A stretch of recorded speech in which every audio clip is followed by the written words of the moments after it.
We are looking at evaluating speeches. However, unlike previous lessons, we're looking for theme this time, specifically the theme of leadership in President Lyndon B. Johnson's Great Society speech.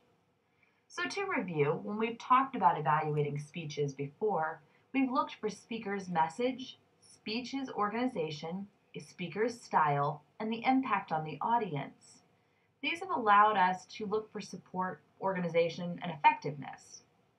Today, though, we're looking at theme, which, if you've forgotten, is the universal idea about human nature. We usually see theme in fiction, where a character and the audience are learning something about life through the character's actions. In nonfiction, however, specifically in speeches, theme gives a universal way for the speaker and the audience to connect through a topic. So, we need to ask three specific questions. Does the theme connect with the audience? Is the theme supported with specific details? And does the speaker believe the theme is important?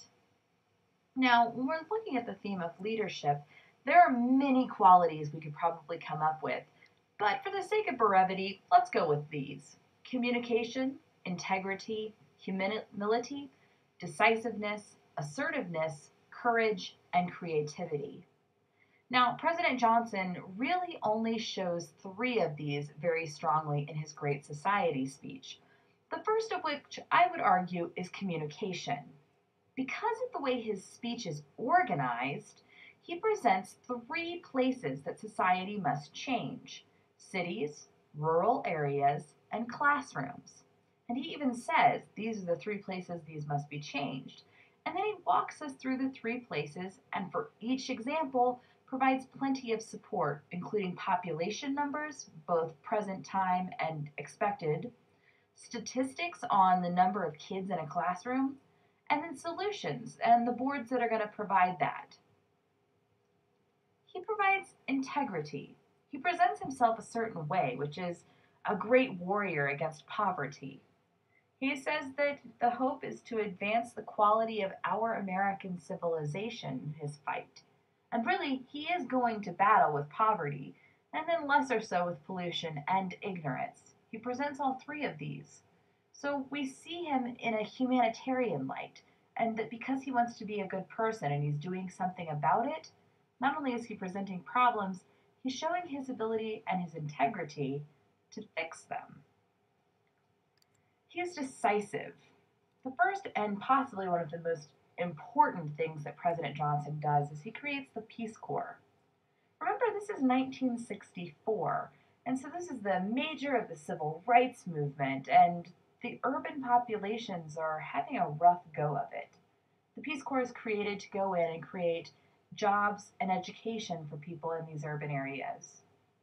He also goes about creating the boards that are going to fix major problems.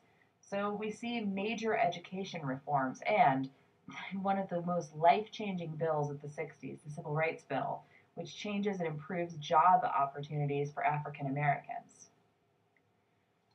So, is the theme effective? Well, that's kind of going to depend on how it goes over. The audience at the time remembered this speech as President Johnson's most famous. It's something he fought very hard to complete. He said, "We have the power to shape the civilization that we want. But we need your will, your labor, your hearts, if we are able to build that kind of society." People responded well. So at the time, yes, the theme was effective. So as we evaluate the entire speech, we have to ask, does the theme connect with the audience? Well, it got a reception at the time, and we're still listening to it now, so I'd say, yeah, we're connecting. Is it supported with specific examples? Yes. He provides examples, statistics, and numbers. And does the speaker believe that his theme is important? Yes. President Johnson went to bat for the anti-poverty laws and civil rights bills in a way that no one had before him. So when we review a speech like the Great Society, we need to keep in mind that what effective is and check for the effectiveness of the speaker's message, the speech's organization, the speaker's style, the emotional impact on the audience, and the speech's theme.